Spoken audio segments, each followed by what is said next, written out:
આપનું સ્વાગત છે। વડોદરામાં તૈયાર થયેલ સરદારધામ ભવન ક્રણનું ભવ્ય લોકાર્પણ 11 મેના રોજ વડાપ્રધાન નરેન્દ્ર મોદીના હસ્તે ઉદ્ઘાટન કરવામાં આવશે।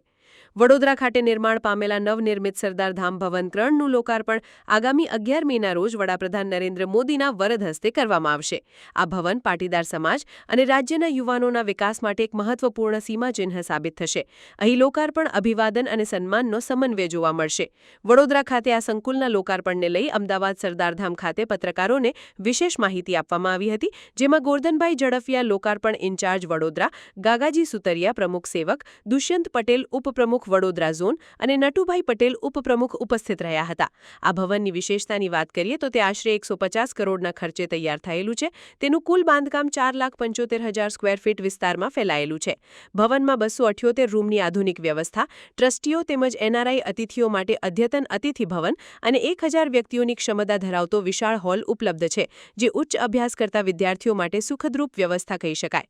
આ લોકાર્પણ સમારોહમાં ગુજરાતના મુખ્યમંત્રી ભૂપેન્દ્રભાઈ પટેલ, ગૃહમંત્રી હર્ષ સંઘવી, પાટીદાર સંસ્થાના અગ્રણીઓ અને અન્ય મહાનુભાવો વિશેષ ઉપસ્થિત રહેશે। આ કેન્દ્ર યુવાનોને રોજગારી અને સક્ષમ કારકિર્દી તરફ આગળ વધારવામાં મદદરૂપ બનશે। વડોદરા લોકાર્પણનું વિશેષતા લોકાર્પણની એ છે કે એ 150 કરોડના ખર્ચે ડોક્ટર દુષ્યંત દક્ષા સંકુલ બન્યું છે। એમાં 2000 દીકરા દીકરીઓ રહેશે। સમય સાથે યુવા શક્તિના સર્વાંગી વિકાસ માટે અલગ અલગ પ્રકારની એમને ઉપયોગી વેપાર, ઉદ્યોગ, નોકરી ક્ષેત્રે આગળ વધવા માટે જીપીએસસી, યુપીએસસી, સ્કિલ ડેવલપમેન્ટ, આઈ હબ, સ્પોર્ટ્સ એકેડમી, વિવિધ પ્રકારની 20 જેટલી એકેડમીઓ છે। સાથે સાથે સરદારધામ આગામી સમયની અંદર ખૂબ શૈક્ષણિક ક્ષેત્રે પણ કામ કરવા જઈ રહ્યું છે। આ વિશેષતા છે। મિશન 2026 અંતર્ગત આ 200 કરોડનું સરદારધામ બન્યું। બાજુમાં સરદારધામ 200 કરોડના ખર્ચે બન્યું અને આગામી સમયની અંદર સરદારધામ યુનિવર્સિટી સુરત ખાતે બનવાનું કામ શરૂ થઈ ગયું છે।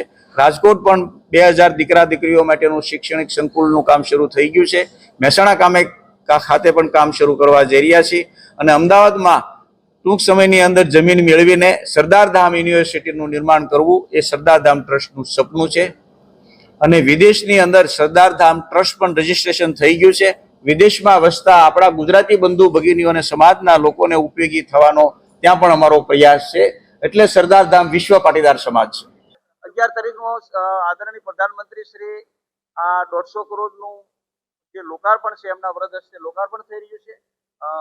મુખ્યમંત્રી શ્રી ભૂપેન્દ્રભાઈ પધારે છે, નાયબ મુખ્યમંત્રી શ્રી હર્ષભાઈ સંઘવીજી પધારે છે અને આ કાર્યક્રમમાં સમાજની 8 મુખ્ય સંસ્થાઓ દ્વારા સાહેબનું અભિવાદન થવાનું છે।